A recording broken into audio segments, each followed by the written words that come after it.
The morning light slowly rose over Shard District, glowing through the cracked dome above the city. Metal streets were wet from the night mist. Steam lifted from food stalls. Workers moved through the narrow paths like a tired river. Machines hissed. Cargo alarms echoed in the distance. It was another noisy morning in a forgotten colony. Kira walked through the crowd, holding a small food crate tight against her chest. Her green skin looked pale under the cold lights. She had eaten almost nothing for days, and every smell, grilled synth meat, sweet fruit, hot oil, made her stomach twist with hunger. She kept checking her credit chips, hoping she counted wrong. But she hadn't. The numbers were the same every time. At the meat stall, the vendor scanned her chips and frowned. "Short by 4 credits," he said. "Drop the meat or leave the fruit." Kira froze. People behind her pushed forward impatiently. Her throat tightened. "Pleased maybe I can." But she had nothing left to offer. No favor. No bargain. Nothing. Her voice broke as she whispered, I'll return the meat." The vendor didn't even look at her. He grabbed the crate and removed the wrapped protein strips with rough hands.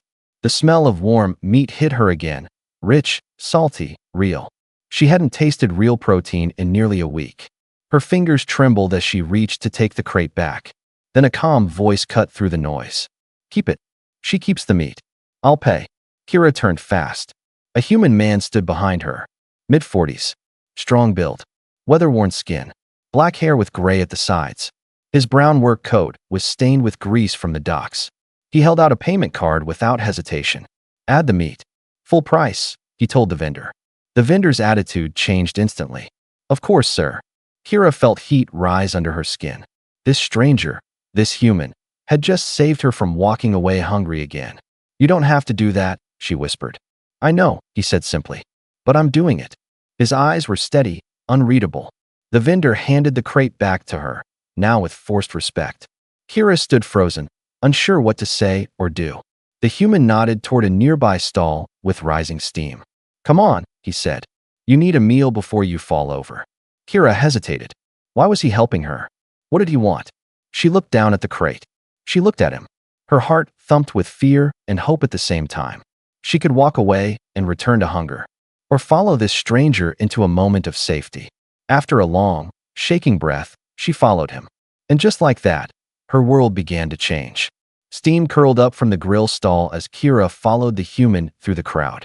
Her steps were slow, unsure, but she didn't stop. The smell of broth and roasted spices grew stronger with every step, making her stomach ache harder. The human man, Jace, didn't look back to see if she was behind him. He simply moved forward with a steady walk, as if he already knew she would follow. When they reached the small food stand, he ordered 2 bowls of broth and 2 skewers of hot meat. His voice was calm, almost quiet, but the cook obeyed fast. Humans from the registry always carried a certain respect here. Jace sat at the metal counter. Kira took the seat beside him, holding the crate on her lap like a shield. The cook placed the food in front of them. Thick broth, meat glistening with salt, warm steam rising. Kira picked up a skewer, but her hand shook slightly. The first bite hit her with flavor. Fat, heat, real food. Her eyes filled with tears before she could stop them. She quickly wiped them with her sleeve. "It's just a bit hot," she whispered. Jace didn't question her. He ate quietly, like someone used to quick meals between long shifts. His steady presence made the noisy market feel less hostile. After a few minutes, Kira finally spoke. "Why did you help me? You didn't even know me." Jace finished a slow sip of broth before answering. "Because no one else was going to." He didn't add anything more. The simplicity of his answer shook her more than any long explanation could. They ate in silence for a moment. Around them, the market grew louder, workers shouting, machines humming, traders arguing. Kira hunched over her bowl, trying to stay small, unseen. When she finished, Jace wiped his hands on a cloth and asked, "Where are you staying?" Her eyes dropped. "Cargo yard," she said quietly. "Behind the freight bins. It's warm near the exhaust vents." Sometimes. His jaw tightened, but his voice stayed even. "That's not safe. Come with me." Kira stiffened. "No, I don't. I don't want to owe anything." "You don't," he said. "I'm not asking for anything back." "Then why?" He paused only 1 second. "Because what happened to you today shouldn't happen twice." He stood up and nodded toward a narrow alley behind the food stall. Kira hugged the crate tighter. Every instinct told her to run, to disappear into the crowd like she always did. But something in Jace's tone felt steady, grounded, like a kind of safety she had forgotten existed. After a long moment, she rose and followed him. They walked through small paths filled with pipes dripping cold water. Jace moved like he knew every shortcut. Lights flickered above them, casting sharp shadows. Finally, he stopped at a metal door built into the wall of the port sector. Heavy, solid, more solid than anything Kira had slept beside in months. Jace tapped a code. The lock clicked open. Inside was a small, single-room home. A narrow bed, a tiny stove, a table covered with work papers. Clean, but clearly lived in. Kira stood at the doorway, frozen. Jace lifted her crate and set it gently on the counter. "There's warm water in the wash stall," he said. "Take your time. I'll grab the chair." She looked at him with guarded eyes. "You're serious?" "Very." He pointed at the bed. "You rest there. I'll take the chair." "That's not right," she said. "You're offering too much." "That," he replied, "is because you've been offered too little." His words struck her deep, cutting through the fear she'd been living with for months. She finally stepped inside. For the first time in a long time. She was behind a door that actually locked. The warm water in the small wash stall ran down Kira's skin in thin streams. Dust, sweat, and days of exhaustion slipped away. For a moment, she just stood there, eyes closed, letting the heat soak into her bones. It felt unreal to be clean again. Unreal to stand inside walls that did not threaten to collapse. Outside the stall, Jace sat at the table, elbows resting on his knees, staring at the steam rising from a pot of reheated broth. He looked like a man who had seen too many long days and too many silent struggles. He didn't move much. He didn't make noise. He just waited. When Kira finally stepped out, her hair was damp, her shawl freshly washed and wrapped around her shoulders. She hesitated at the edge of the room, unsure where she fit in this space that wasn't hers. Jace didn't make her guess. "You can take the bed," he said. "I'll use the chair." Kira frowned. "This is your home. I shouldn't. You shouldn't have to sleep on cold metal," he replied calmly. "Bed's yours tonight." She opened her mouth to argue, but stopped. He wasn't trying to impress her. He wasn't trying to win anything. He was just offering humanity in the simplest form. Kira moved toward the bed slowly, as if expecting someone to shout at her to stop. When no one did, she sat down carefully. The mattress was thin but soft compared to crate wood and cargo dust. Jace poured 2 cups of warm broth and handed one to her. "Drink," he said. "It helps." Kira took a sip. The heat hit her chest, easing the ache she had carried for days. After a few minutes of silence, Jace spoke without looking at her. "How long were you living in the cargo yard?" Kira tightened her shawl around herself. Her voice dropped. Since my husband died." Jace didn't react, didn't rush her. He waited. Kira continued after a deep breath. "He worked in the outer fields. The ground collapsed during a flood cycle. They said it wasn't anyone's fault." Her hands trembled around the cup.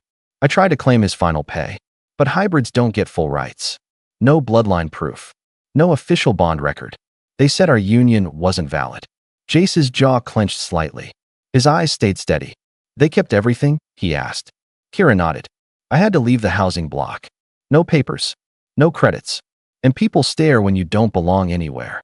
A heavy silence settled between them. Jace finally exhaled softly. "You shouldn't have been alone through that." Kira gave a small, sad smile. "Everyone is alone in this district." "Not anymore," he said. It wasn't loud. It wasn't emotional. But the words landed with weight, like a promise he didn't even realize he was making. Kira looked at him, trying to understand this strange human who helped without asking for anything, who listened without judgment. "You don't even know me," she whispered. "I know enough," he answered. She set the cup down, suddenly worn out. Jace stood and nodded toward the bed. "Get some rest. You look like you haven't slept in days." "And you?" she asked. "I'll manage." Kira pulled the blanket over herself. It felt warm, safe, different. Her eyes grew heavy. For the first time in a long time, sleep came without fear chasing it. Jace sat in the chair, watching the lights of the port flicker through the small window. He wasn't sure why he stepped in to help her. He wasn't even sure what tomorrow would bring. But he knew one thing. She wasn't going back to the cold streets. Not while he could still choose otherwise. The heater hummed softly. The city outside never stopped making noise. But inside this tiny room, there was finally quiet. And for two strangers who had lost too much, that quiet meant everything. Morning light slipped through the thin window, painting the small room in pale orange. Kira woke before Jace did. She sat quietly at the table, knees pulled close, the blanket neatly folded beside her. She looked almost afraid to move, as if any sudden sound would break whatever safety she had found overnight. Jace stretched, rubbing sleep from his eyes. "You sleep at all?" he asked. "A little," Kira said softly. "Didn't want to waste your heat." "Heat isn't rationed here," he said. "Use what you need." She nodded but didn't raise her eyes. Jace warmed a kettle on the stove, moving with the calm habits of a man who had lived alone too long. His steps were careful, quiet. Kira noticed he did everything as if someone else might be sleeping nearby. When they finished their simple breakfast, Jace grabbed his work badge and coat. "I have a long shift today," he said. "Stay here. Rest. Lock the door when I go." Kira blinked. "You trust me?" Just like that. Jace shrugged. "If you wanted to steal anything, you would have done it last night while I snored." A small, unexpected laugh escaped her. It was quick and soft, but real. He moved toward the door, then paused. "There's something else." He opened a drawer and pulled out a thin, old permit card with his work code on it. "This used to be my market pass," he said. "Expired, but most stalls don't check." Kira stared at it like it was something dangerous. "Why give me that?" "So you can work again," Jace replied. "If anyone asks questions, tell them you're listed under my ID. It'll shut them up." Her fingers tightened around her shawl. "You're not worried I'll ruin your name?" Jace gave a faint, tired smirk. "If my name can't help someone once, it isn't worth much." Kira didn't know how to respond. No one had ever handed her something that opened doors. No one had ever given her permission to exist in a place she had been pushed out of. "You don't have to do this," she whispered. "I know," he said, "but I want to." With that, he stepped outside and closed the door behind him. Silence filled the room again. But this silence felt different, less empty, less sharp. Kira sat for a long moment, staring at the permit in her hand. Her chest felt tight, not from fear this time, but from something she hadn't felt in months. Possibility. By midday, she wrapped herself in her shawl, slipped the permit into her sleeve, and stepped out into the narrow alleys of Shard District. She walked slowly, stopping at a stall she recognized. The vendor, an older woman with tired metal eyes, looked up. "You again?" the woman said. "I can help," Kira said. "Cleaning, sorting, anything. Pay me with whatever sells." The vendor shrugged. "Fine. Take the bruised fruit. Keep the clean ones up front." Kira worked quickly, carefully. Other merchants noticed her. Some whispered. Some watched without speaking. But no one pushed her away. Later, with a small bag of fruit and scraps, Kira returned to Jace's home. She cleaned more of the room, set food to simmer in a pot, and even repaired a tear in one of his old jackets. Her movements were small, but full of purpose.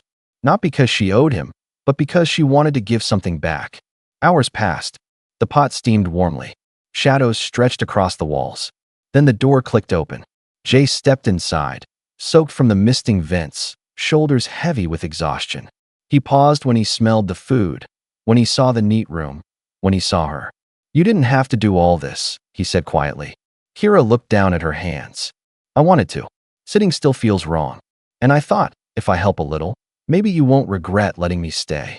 Jace put his work pad down and closed the door fully behind him. "I don't regret it," he said. His voice was steady, real, without hesitation. And for the first time since she lost everything, Kira felt the faint warmth of belonging settle into her chest. The next morning arrived with a steady hum from the freight towers. Kira stood near the stove, stirring a pot of warm grains. She wore one of Jace's old tunics, the sleeves tied short to fit her arms. Her red-brown hair was pulled back neatly, showing the soft golden tones in her green skin. Jace finished putting on his work jacket and noticed her watching him. "You're up early," he said. "You don't have much food left," she replied. "I thought I could use the rest to trade later." "You don't have to earn your meals here." "I'm not earning," she said quietly. "I just don't like feeling useless." He paused at the door, studying her expression. "Then today, you come with me." Her eyes widened. "Where?" Jace didn't answer. He simply gestured. "Bring your shawl." Kira followed him through the narrow corridors. People stared as they passed, a human registry officer walking beside a hybrid woman wearing his tunic and coat. But Jace didn't slow down. He didn't hide her. He didn't flinch at the whispers. They reached the administrative tower, a tall building of metal and glass that smelled of recycled air and paper dust, a sharp contrast to the crowded market. Inside, lights buzzed. Machines clicked. Lines of workers waited. Kira's breath hitched. "I can't be here," she whispered. "They'll ask for papers." They'll talk to me," Jace said. "You're with me." He stepped to the counter. The clerk barely glanced up until she saw Jace's badge. Then her tone changed. "Officer Rourke. Need a form. Registration reactivation," he said. "Low level. No restrictions." Kira froze. "Jace, what are you doing?" He handed her a small data pad. "You press your thumb here. It'll put you back in the system with a valid identity code." She stared at the scanner as if it might burn her. "I haven't been registered since."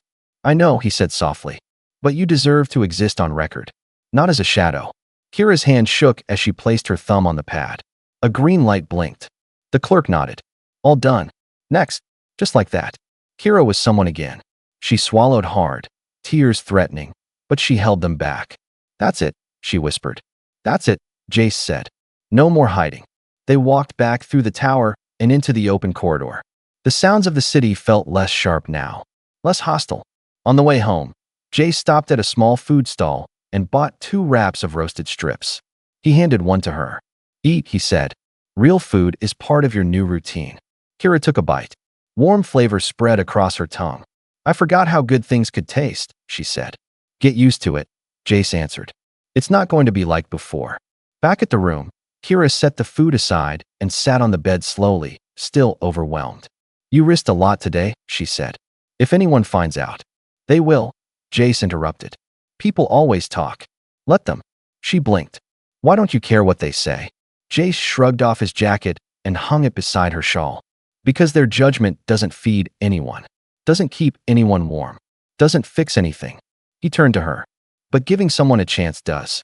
Kira looked at him for a long moment. Her voice trembled. "You didn't have to bring me here. You didn't have to make me real again." Jace exhaled, tired but honest. "No one else was going to. So I did."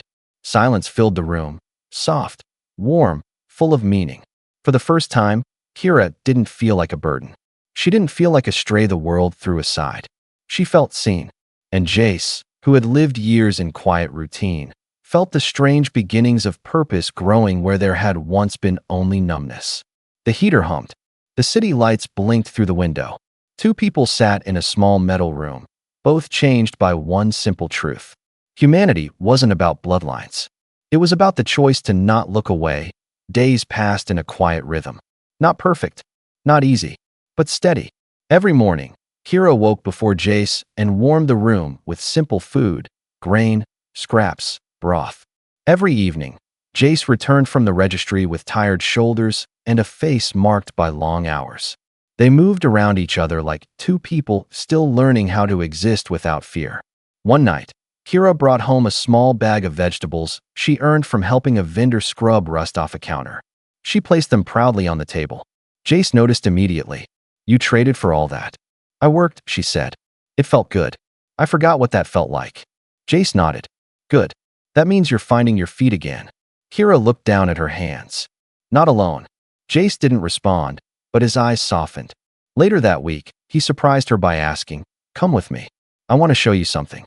She followed him through a side corridor she had never walked before. It opened onto a narrow platform overlooking the entire freight sector.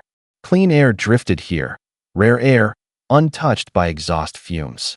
Kira's breath caught. The dome lights above cast a golden haze over the rails and cranes. Workers moved far below like small shadows. The sound of the city felt distant here, almost peaceful. "I didn't know this place existed," she whispered. "Most people don't come here," Jace said. "Too quiet." Kira stepped forward until her hands rested on the railing. "You used to stand here alone?" "Yeah." He paused. "It's easier to think when the world is far away." "What did you think about?" she asked. Jace looked at her, then out toward the city. "Everything. And nothing. Depends on the day." Kira nodded. She understood that kind of quiet, the heavy kind that presses down on you, making your own thoughts sound louder than the world. They stood there silently for a long time. Her hand brushed his by accident.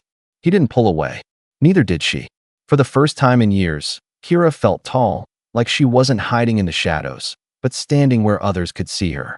That evening, back at the room, she cooked stew with the vegetables she'd earned. The smell filled every corner.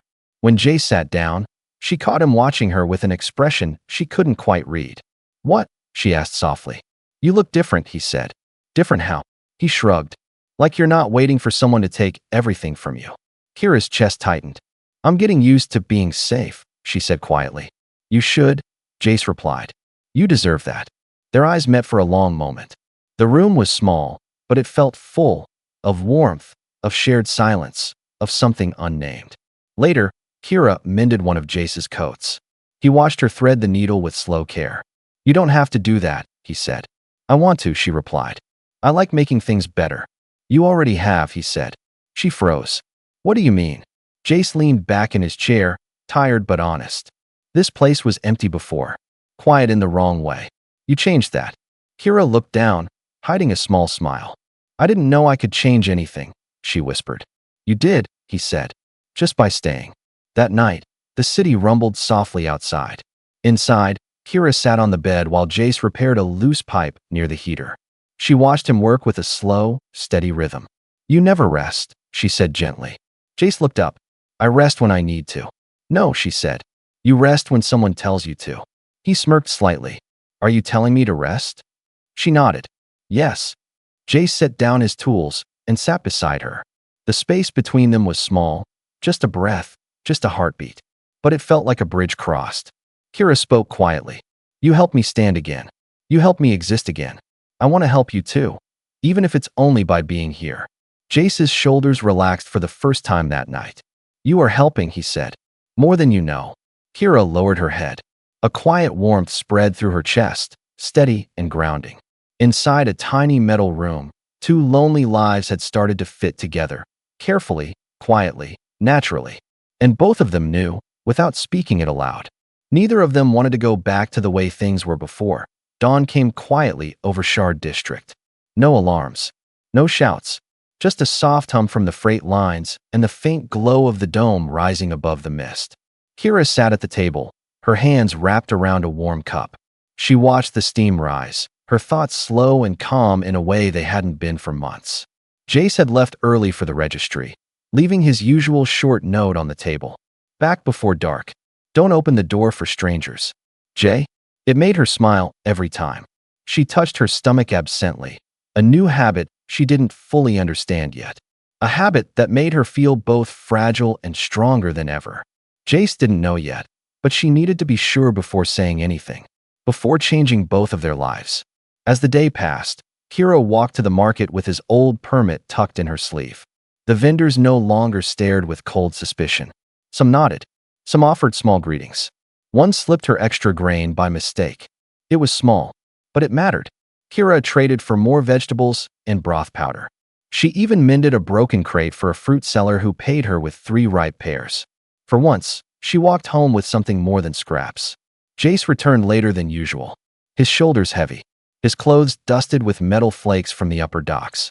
He stepped into the room and froze when he saw the warm food waiting. "You cooked again?" he asked. "I traded and worked," Kira said proudly. "I'm learning the good stalls." Jace sank into the chair with a tired groan. "You're getting too good at this." She smiled. It was soft, but full of something warmer than gratitude. They ate in comfortable silence. The heater hummed. Outside, rain began tapping lightly against the dome. When they finished, Kira stood, wiping her hands on her shawl. "I need to tell you something." Jace looked up, concerned. "Are you hurt?" "No," she said. "Just listen." She sat across from him, her hands trembling slightly. "I feel different," she said. "These last weeks, this home you." She swallowed. "I'm not afraid every minute anymore." Jace leaned forward. "Good. You shouldn't be. And there's something else," she said, voice shaking. "My cycle. I missed it." Jace didn't move, didn't blink. Then he exhaled slowly. "You're sure?" Kira nodded. "Yes. I checked twice." A long silence filled the room. Not heavy, not dark, just real. Then Jace stood, walked to her, and knelt so he was level with her eyes. "Then we build bigger," he said softly. "Whatever this is, we face it together." Kira's eyes filled with tears she couldn't hold back. You're not angry? Not scared? I'm human, he said, voice steady. I'm scared of a lot of things. But not this. Not you. She covered her face as a cry escaped her, a soft, relieved sound she had been holding inside for too long. He gently took her hands away from her face. You're not alone, he said. Not anymore. And for the first time since her husband died, Kira believed it. Later, as the storm outside grew stronger, they sat by the window together. Her head rested against his shoulder. His arm wrapped around her protectively, naturally. The city lights flickered like distant stars behind the rain. Kira spoke quietly. You once told me they wouldn't care if I disappeared. Jace nodded. Most won't. That's how this place works. Do you care? She asked. Jace turned to her, eyes steady. I care enough to fight for you. To protect you. To make sure this colony never erases you again. A tear slid down her cheek, but it carried no sadness, only certainty. She placed his hand gently over her stomach. Then you'll care for both of us. His breath caught.